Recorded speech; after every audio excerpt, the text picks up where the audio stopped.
अध्यक्ष कमेटी।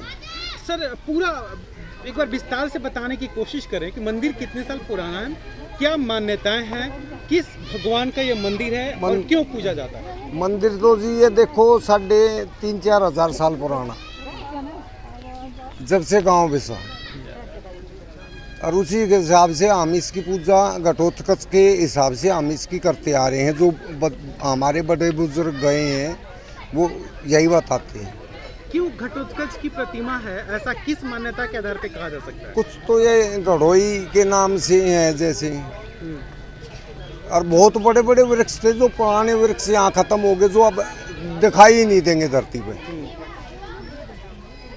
और कुछ मान्यताओं की कहानी शेयर करेंगे कि कैसे लोगों ने कुछ माना हो और मान्यताएं पूरी हुई। हाँ जी हाँ, साहिब सिंह वर्मा जी ने यहाँ आगे टिकट मांगा था जी, समस्त गांव के गवांड के आगे साहिब सिंह वर्मा को एमएलए का टिकट यहाँ से मिला जी।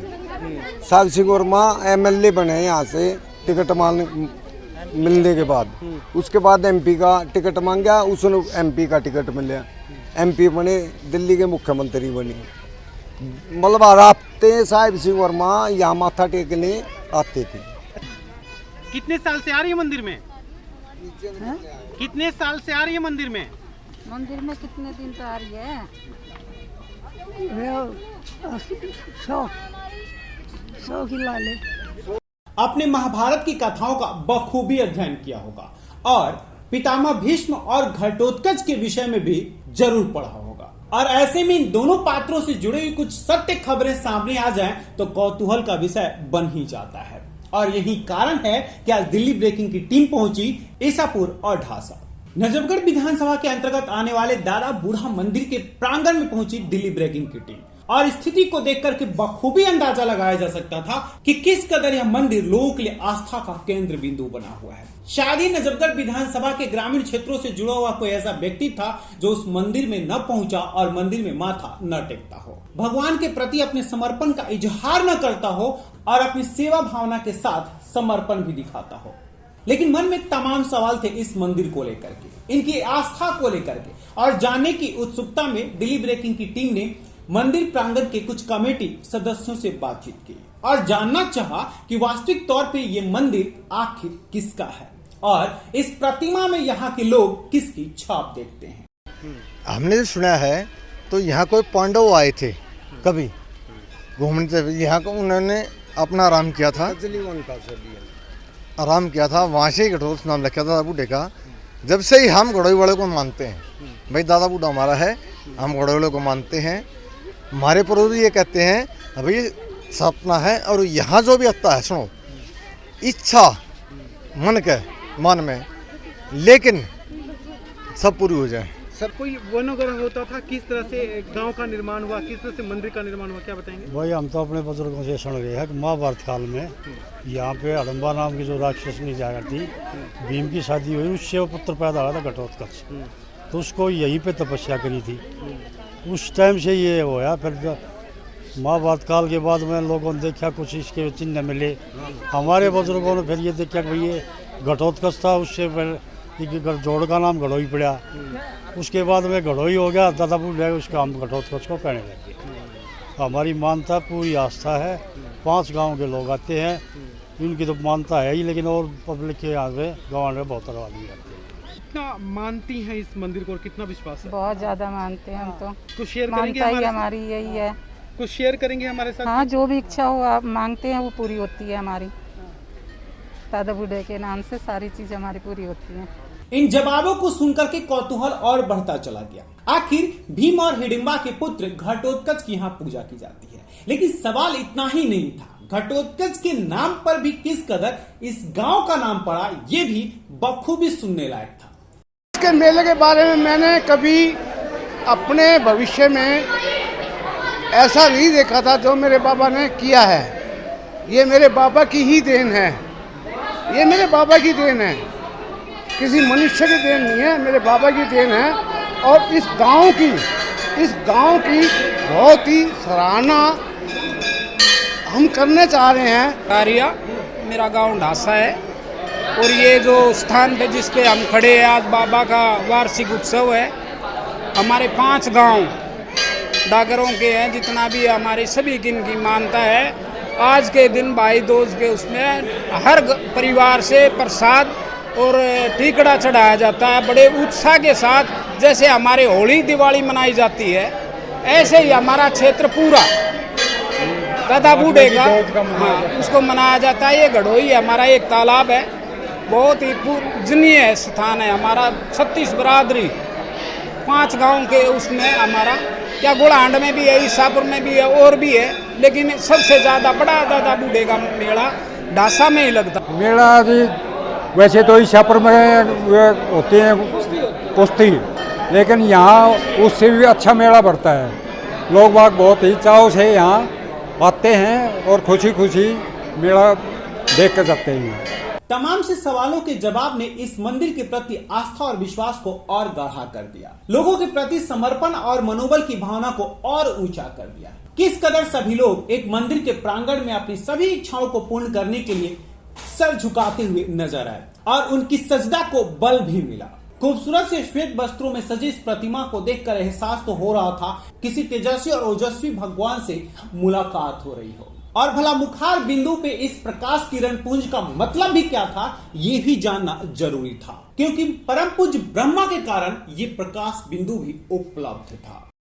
मंदिर का प्रांगण, भगवान की कौतूहलता, ढासा गांव के नवीनीकरण, इन सभी मुद्दों पर चर्चा हो ही रहा था कि एक और समाज सेवक ने अपना ध्यान बखूबी आकर्षित किया और उनका नाम था गोपाल डागर। दरअसल में इस मंदिर में आए हुए हर भक्त को भंडारा लेना अनिवार्य माना जाता है और तकरीबन 17 से 18,000 लोगों ने इस मंदिर के प्रांगण में भंडारा ग्रहण किया और ये सभी भंडारा केवल एक व्यक्ति के द्वारा ही आयोजित किया जा रहा था, जिनका नाम है गोपाल डागर।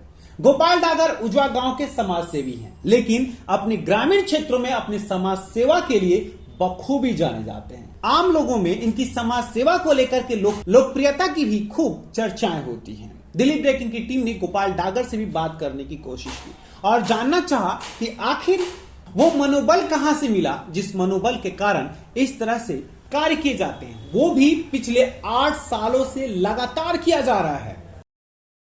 देखिए, जितना पुराना ये गांव है उतना ही पुराना ये टेम्पल है। तो कम से कम 1400 साल से ये गांव बसा हुआ है, 1400 से 1600 साल पुराना गांव। तो जब से ही हमारी मानता है और हम यहाँ पे 5 गांव हैं आसपास में, 5 गांव की उत्पत्ति डागरों की यहीं से है, ढासा गांव से। इसको गढ़ोई बोलते हैं। कितनी मान्यता है इस मंदिर को लेकर के? कुछ आस्था की कहानियां होंगी, कुछ ऐसा है? आस्था की कहानियाँ तो जितनी बताए उतनी कम है। इस इलाके में, नजफगढ़ इलाके में, इससे बड़ा आस्था का पॉइंट नहीं है कोई भी।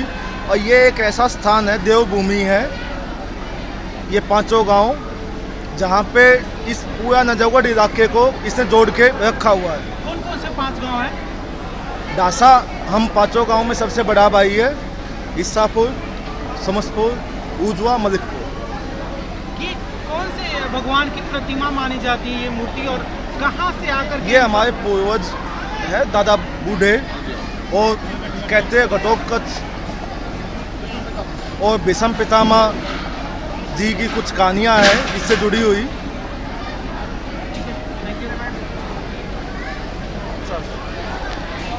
गोपाल जी, प्रांगण में देखा गया है भंडारा से लेकर के जो सेवा की भावनाएं चल रही है, वो सब मैनेज कैसे होता है? देखिए, इस मैनेजमेंट के पीछे सबसे बड़ा है अपना भाईचारा, आपस का तालमेल।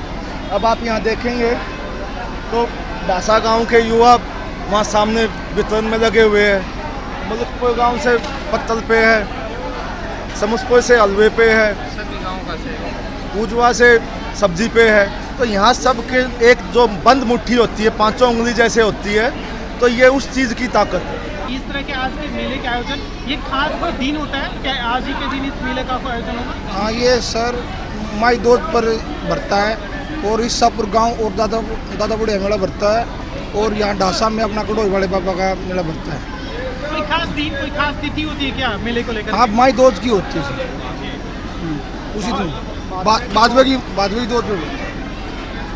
कितने लोग अमूमन पहुंचते होंगे इस मंदिर के प्रांगण में? 1 लाख 2 लाख के आसपास की आगमन रहता है। ढासा से अनिल कुमार डागर और दादा बूढ़े के प्रांगण में हर वर्ष इसी तरह मेला लगता है और आस पड़ोस के और भी गांव इसमें आते हैं। 5 गांवों से अलग हमारे इधर लोट है, कादीपुर है, इसमें 10-12 गांव आते हैं करीबन, लेकिन हमारे 5 गांव तो है ही है और गांव भी इससे जुड़े हुए हैं। बहुत पुरानी आस्था के अनुसार दादा बूढ़े का भव्य मंदिर है, आपने देखा भी होगा। और हर वर्ष भाई गोपाल डागर बहुत बड़े भंडारे के रूप में सुबह 7 बजे से और रात 9 बजे तक भंडारा हो रहा है। ये जब से गांव बसे आज कम से 1400 वर्ष। और भाई गोपाल 10 साल से लगातार यहाँ भंडारा काफ़ी आप देख रहे हो, सुबह 7 बजे चालू कर दिया था इन्होंने। और लोगों के जो आस्था है जो जुड़ी है वो देखिए जो सुनने में आ रहा है, हमारे जो बुजुर्गों ने हमें बताया है कि ये जो घिडोई जो नाम है इस जगह का, घिडोई है घटोत्कच की जो माँ थी हिडिम्बा, ठीक है, उन्हीं के और घटोत्कच के नाम से घिडोई नाम पड़ा इनका, क्योंकि बहुत बड़ा जंगल था यहाँ पे, बहुत बड़ा जंगल जहाँ शेर चीता वगैरह हर चीज रहती थी। वनवास के टाइम पे वो यहीं रुके थे। इस मंदिर के प्रांगण को घूमने के बाद एक बात तो एहसास हो गया कि खुशियां क्या होती हैं। अगर इसको जानना हो तो भगवान के परिसर में निस्वार्थ भाव से चले आइए, भगवान की शरण में निस्वार्थ भाव से झुक जाइए, भगवान के चरणों में उस खुशियों को ढूंढने की कोशिश कीजिए जो शायद आपके पास उपलब्ध नहीं है। और आत्मा का परमात्मा से मिलन होते ही उन खुशियों का एहसास भी हो जाएगा कि खुशियां किसे कहते हैं। गोपाल डागर की निस्वार्थ सेवा, इस मंदिर प्रांगण के कमेटी के लोगों का मंदिर को लेकर के प्रेम और कौतूहल के साथ उन सभी विषयों पर प्रकाश डालना, ये वो क्षण था जो अद्भुत था। आजीवन इस क्षण को बखूबी याद किया जाएगा। दिल्ली ब्रेकिंग के लिए अनुज मिश्रा की रिपोर्ट।